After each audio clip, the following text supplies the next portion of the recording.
So I went for a fly this afternoon. Basically I had my two newest Bugs 3s, one with the tri-blades, the other with the two propeller job, and the idea was to hang a high-res camera under them for two flights just to compare the stability. As often happens when you're flying, the unexpected can happen. And what happened here was I had peculiar conditions where the sun's starting to set, so I've got glare off the sea and setting sun. So what I rapidly found through the goggles, not so much looking at the footage on the high-res camera afterwards, but through the goggles, the land is almost totally black. I can see a couple of white scratches, but I can't see enough extra detail to be quite sure what they are. So at this point, I feel I'm flying blind, which is a very disconcerting experience. I'm not totally blind, but I just really can't see my markers on the ground, even though this is a field I'm very familiar with. And because I wasn't expecting trouble, I'm flying in a field that's got some very big trees, so it requires a little bit of manoeuvring. So at this point I realised out of the gloom, a big tree is looming up, so rapid evasion called for, gaining height. And it's a combination of the height, the glare off the sea, and it just wipes out the detail on the land. At this point I'm realising those white things are probably tarps in the playground. Flick around, moment of panic because I'm seeing a green field that I don't recognise, which turns out to be a small field behind the main field.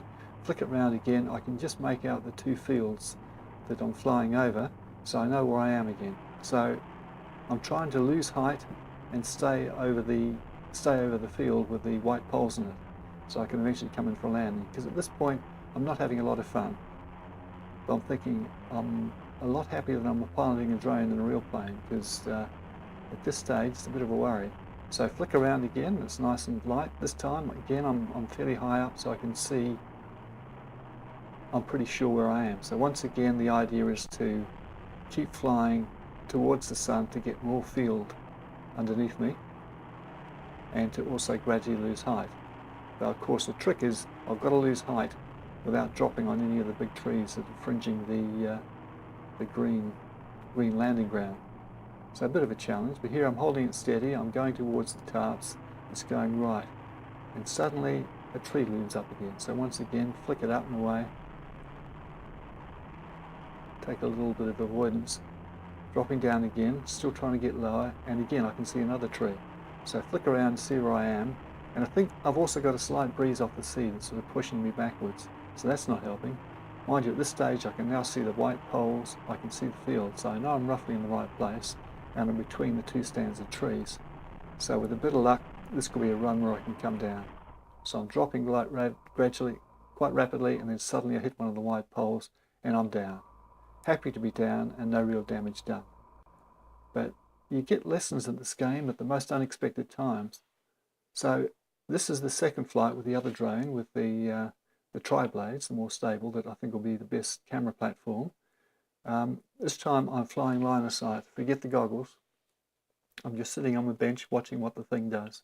So two things, I've got more control, I know exactly where I am, and also after the experience on keeping it low quite deliberately. I wish I'd remembered to turn the goggles on, because it would have been interesting to compare what the vision through the goggles is against the high-res camera. It's not a particularly expensive camera, but it certainly does a better job than the Eachine TX03 that I use for FPV. I mean, I've got no problem with the TX03. Under normal lighting conditions they're fine, and there's no lag, there's adequate definition to fly with. But I've just learned a lesson in flying in less than ideal lighting conditions. The camera can't see what my eye can see. So I'm just happy I've avoided doing any further damage to another drone. And here we have a couple of old codgers sitting on a park bench. So again, I'm thrilled with how we can hold the frame compared to some of the earlier setups I've had. It's a mixture of the fine control with the jumper that I'm using, the jumper T8SG controller I'm using with the Bugs, which is a fairly new development, plus I suppose a little bit more flying experience. So I'm much more comfortable flying line of sight and changing the orientation of the drone than I used to be. I could so easily sort of lose orientation flicking it around towards me, because of course when you do that it's reversing the controls. So it's hard to believe this is a little later on the same day when up high I just couldn't make out the features of the land and had so much trouble. It's a very pretty park. There's a variety of trees and they're all quite mature. And now that we're getting back into winter and we're getting a bit more rain, suddenly most of the brown patches have greened up. It's really dramatic how the landscape changes in South Australia between summer and winter. There's still a bit of brown down there in front of the camera that'll eventually all go green. But you get the first rains of winter and away it goes. So I think you're coming in for a controlled landing, a much more controlled landing without involving white posts. So as I'm so used to doing with line of sight, I'm backing in so I maintain easy orientation. And then backing gently towards us to put it down as gently as possible. And this is when I really notice the extra control and sensitivity I've got from that jumper controller. I got a lot better with more experience, but I certainly couldn't land a drone as neatly as this on the standard MJX Bugs controller. So overall, a successful flight and another learning experience. So hope you enjoyed it. See you next time. Bye for now.